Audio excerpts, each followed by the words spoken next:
Graça e paz, abençoados. Voltando aqui na parte 6, pulando a amarelinha nos ensinos da graça. Então, como falávamos lá, então agora vamos falar sobre a morte, né? Existem irmãos ensinadores em graça que diz que a morte, que inferno é a sepultura, né? É a sepultura. Então, eles, com o literalismo, como já falei, eles só veem como sepultura, eles só enxergam a sepultura física e diz que a morte é sepultura. Porque eles ensinando assim, eles estão alegando que acabou a vida neste corpo, né? Que o homem morreu, acabou a vida. E ele diz que o espírito volta para Deus. Opa! Então, abençoado, explica para nós.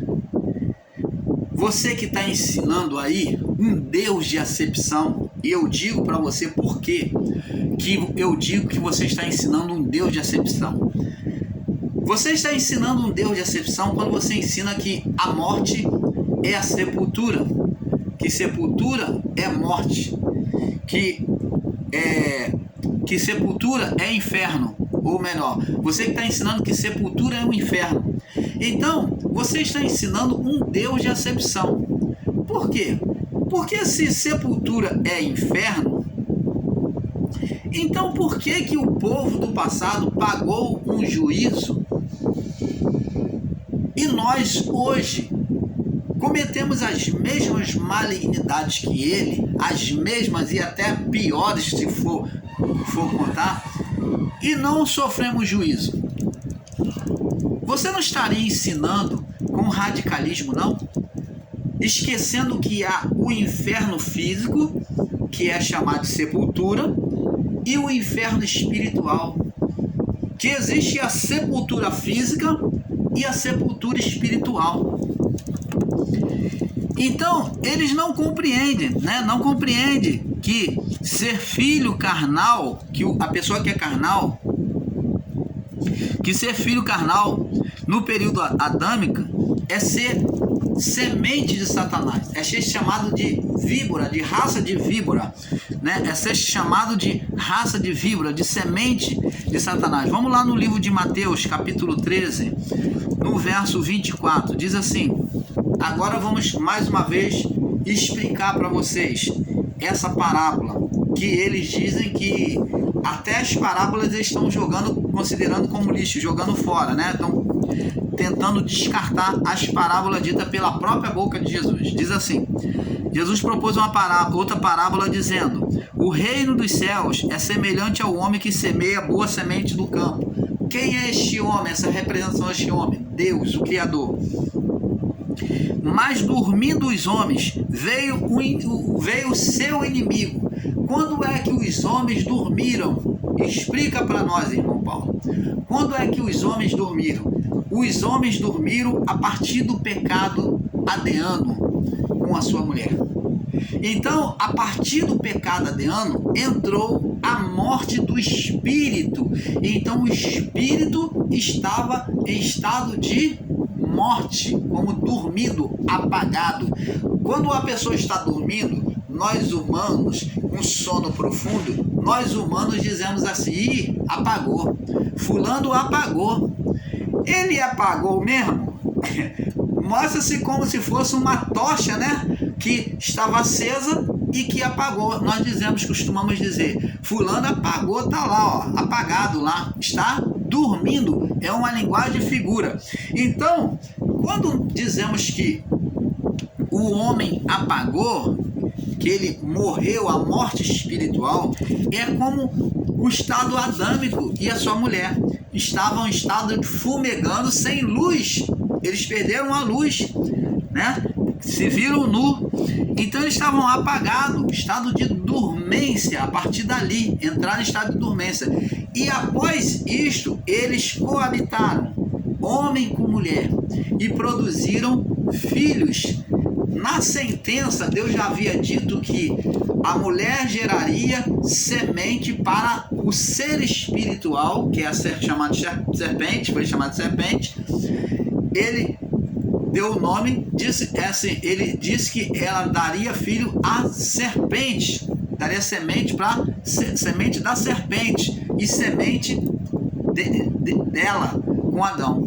Então agora ela daria dois tipos de semente, de filhos bons e filhos maus. A primeira semente que a mulher dá é Caim, que é o filho mais velho. Esse é a semente que é na legalidade a serpente teve o direito e que ele vem dominar a mente. O corpo era o mesmo, do mesmo vaso, saiu do mesmo vaso, do mesmo corpo, do mesmo pó da mulher, da relação de Adão e a sua mulher, saiu do mesmo vaso. Porém, no sentimento, na mente, a dominação, quem é que dominava? Um ser espiritual. Esse daí tinha a mente no espírito, ele tinha um espírito mau. Ele tinha um espírito mau, uma alma má. A vida que estava nele era divina, porém a alma tinha desejo só para o mal. Tanto que Deus chega até ele, depois do sacrifício, ele se aborreceu, irou-se, odiou o seu irmão e desejou matar o seu irmão. Antes de acontecer, Deus já conhecendo, sendo onisciente, onipotente, onipresente, Deus já vendo o sentimento maligno no coração de Caim, Deus exorta Caim a não fazer aquele mal. Deus exorta ele a voltar e a sacrificar de forma correta, que ele também seria aceito. Mas Caim, a ira, o ódio era tão grande que ele não ouviu a voz de Deus. Deus falou: você vai ser aceito se você voltar e fazer direito. Eu não escolho. Eis que o pecado jaz à porta e cabe você, meu filho, dominar. Mas Caim não ouviu a voz de Deus. O que Caim fez? Foi lá e matou o seu irmão. Ele tornou-se uma serpente surda. Ele era a semente da serpente. Ele foi a primeira serpente surda na forma física, porque a serpente espiritual era o pai dele, que era Satanás. Na mente, na alma, ele era maligno como seu pai, Satanás. No corpo, ele era filho de Adão e Eva. O pai dele era Adão e Eva. Era Adão, o pai dele. Os pais dele eram Adão e Eva. Mas no espírito, na alma, ele era filho de Satanás. O que? Semente da serpente. Então ele, como serpente surda, mesmo diante do diálogo amoroso com Deus, para que ele voltasse, ele se arrependesse, não ouviu. Serpente surda. Então, os homens malignos passou a ser chamados de raça de víbora, descendente de Caim, semente de Caim com a mulher. Descendente de Caim pela serpente, vindo da mulher. Então, agora, toda vez que a palavra diz raça de víboras, está associando a o que? A semente de Caim. E os judeus, quando eles ouviam alguém chamar o outro de raça de víbora, ou chamar eles mesmos de raça de víboras, eles entendiam perfeitamente que estavam dizendo que eles eram filhos de Caim, que eles tinham sentimentos malignos no coração. Por isso que a palavra, João chamou os saduceus e os fariseus de raça de víbora. Jesus chamou os fariseus e os saduceus de raça de víbora. Quem vos induziu a fugir da ira vindoura? Como pode um ser mau que nem vocês desejar coisas boas? Jesus mesmo se impressionou com a atitude deles, falar coisas boas. Então, vê aí que o povo estava dormindo, passou a vir em estado de condenação, morte espiritual. aqui vamos prosseguir aqui em Mateus 13, no verso 25. Mas dormindo os homens, que é a morte espiritual, né, que veio, Caim foi o primeiro que estava na dormência e ele foi gerando filhos, né?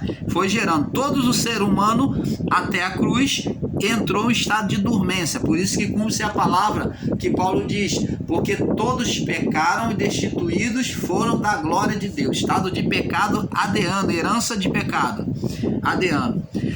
E semeou o joio, mas dormindo os homens, veio o inimigo e semeou o joio. Qual é a semente do inimigo? Quem é o inimigo? Satanás. E qual é a semente? Caim. Caim é a semente que foi semeada no pecado, no sono. E semeou o joio no meio do trigo, e ele retirou-se. Ele não precisou fazer mais nada. Agora ele semeou a discórdia, semeou o mal, a morte, os desejos malignos, e aquilo ia passando para a sua geração, os seus descendentes. Agora iria combater contra os filhos espirituais, a semente de Adão, que era o homem espiritual, e não da mulher, como estão ensinando aí, de forma errônea, dizendo que a semente da mulher era a semente perfeita, a semente de filhos espirituais. E disse: e quando a erva cresceu, frutificou, e apareceu também o joio. E os servos do pai de família, indo ter com ele, disseram: Senhor, não semeaste tu no teu campo boa semente? Por que tem então o joio? Então, Deus fez tudo perfeito. Esse ensino de que Deus é bom e Deus é mau, que Deus criou o homem para pecar, que tudo é Deus, que o mal e o bem é Deus, isso tudo é errôneo, é mentira. Eu posso dizer diretamente, sem medo de errar, é mentira. Por quê? Porque está aqui, ó. E os servos do pai de família, indo ter com ele, disseram: Senhor, não semeaste tu no teu campo, na tua criação, boa semente, tudo que é bom? Por que tem então joio? Por que tem o que é maligno? O que tu não semeou? Então, por que tem na criação o mal? Por que tem na criação o que Deus não semeou? Por causa do homem maligno, do pecado de Adão e do homem maligno, descendente de Caim, semente de Caim. E ele lhe disse: o inimigo, ele falou que foi ele que semeou na criação? Deus falou que foi ele que semeou? Não, tudo foi eu, eu sou soberano, tudo sou eu que boto, eu botei o mal aí, eu que semeei. É a minha vontade. É isso que está escrito? Não. Ele está dizendo: um inimigo é quem fez isso. E os servos lhe disseram: queres que, pois que vamos arrancá-lo? Os servos aqui são a representação dos anjos, tá? E ele, porém, lhe disse: não, para que ao colher o joio, não arranqueis também o trigo com ele. Deixai crescer ambos juntos até a ceifa, até o juízo. Por ocasião da ceifa, direi ao ceifeiro: colhei primeiro o joio. O joio iria sofrer. Não foi o que aconteceu? Na ocasião, não houve um juízo representando a ceifa sobre os ímpios? Não houve um juízo? Colhei primeiro a ceifa e atai em molhos para queimar. Fala do juízo. Mas o trigo ajuntai no meu celeiro. Você está vendo, abençoados? É isso que nós buscamos ensinar a você.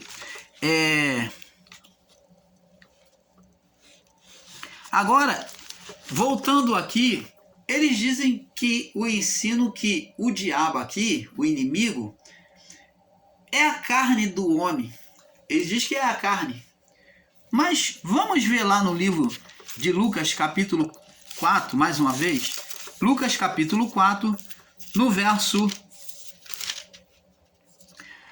Lucas, capítulo 4, no verso 13, diz assim: e acabado o diabo toda a tentação, ausentou-se dele por algum tempo. Se o termo diabo é a carne do homem, por que então a carne deixa Jesus? Está dizendo que Jesus virou fantasminha?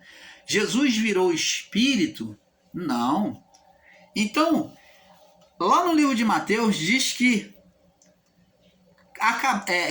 que passou-se 40 dias e Jesus teve fome e aproximou-se ou chegou-se a ele o inimigo. Chegou-se a ele o tentador, aliás, o diabo chegou-se a ele, o tentador ou o diabo. Chegou-se a ele quem?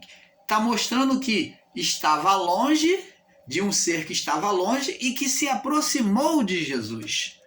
Então, como é que pode ser a carne? Então, Jesus estava desencarnado durante esse período de jejum, né? Os 40 dias, e após então os 40 dias que a carne, o corpo dele vem para ele? Opa!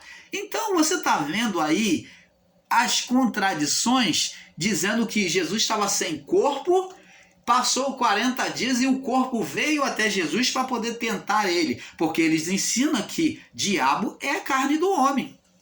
Você está vendo? E aqui no Lucas 4:13 diz assim: e acabado o diabo toda a tentação, ausentou-se dele. Então agora, ele que estava sem corpo, veio no período da tentação. O corpo veio para ele estava lá só em espírito.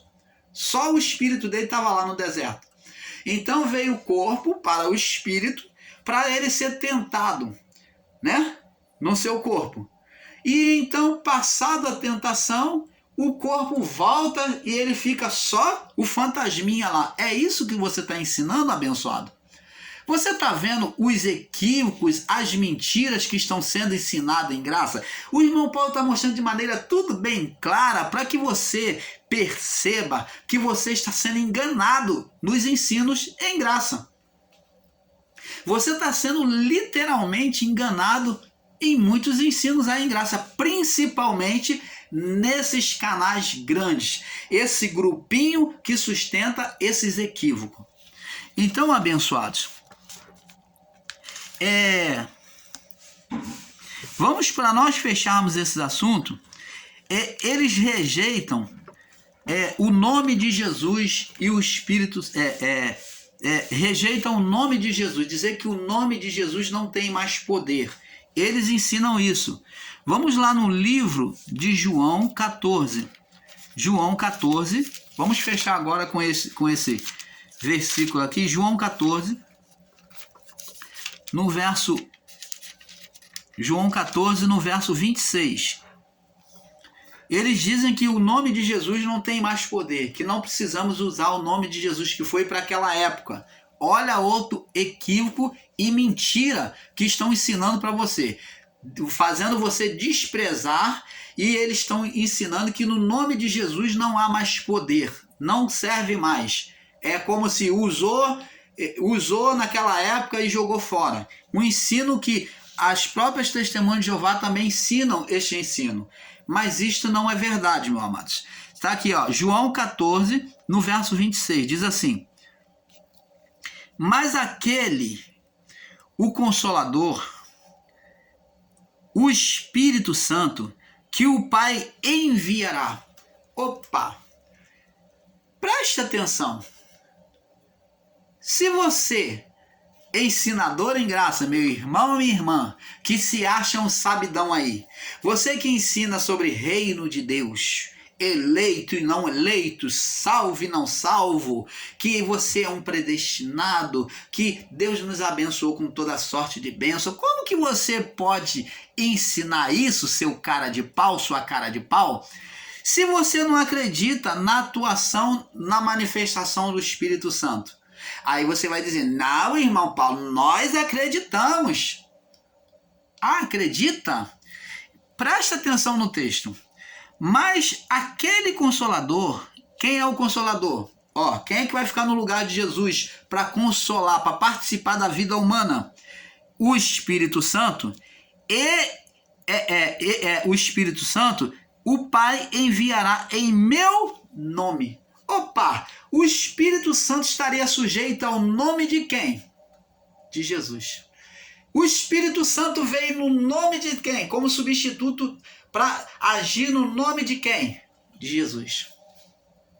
E como é que você vai ter a ação do Espírito Santo na sua vida, no seu ministério, você que é pregador, ensinador em graça aí, você que é pregador, pregadora, você que é ensinador em graça, como que você pode ter a ação do Espírito Santo se você nega o nome de Jesus? O Espírito Santo, ele viria em nome de quem? Na autoridade de quem? Está escrito aqui, em meu nome. Mas aquele Consolador, aí bota bem claro, vírgula. Quem é esse Consolador? Agora, no meu lugar vai vir quem? Como Consolador? O Espírito Santo. Ele que é o Consolador, ele que é o cuidador, ele que vem cuidar, suprir, atender às necessidades nossas, manifestar o reino de Deus. Ele que o Pai enviará em meu nome e vos ensinará. Ele vai ensinar, vai fazer você saber as coisas do Pai. Ele vos ensinará todas as coisas e vos fará lembrar tudo o que eu vos tenho dito. Opa! Não foi o que aconteceu após a ressurreição e principalmente após o batismo com o Espírito Santo em Atos capítulo 2? Vamos lá, para nós fecharmos este entendimento com o livro de Atos, confirmando Atos capítulo 2. Vamos lá ver o Pentecostes.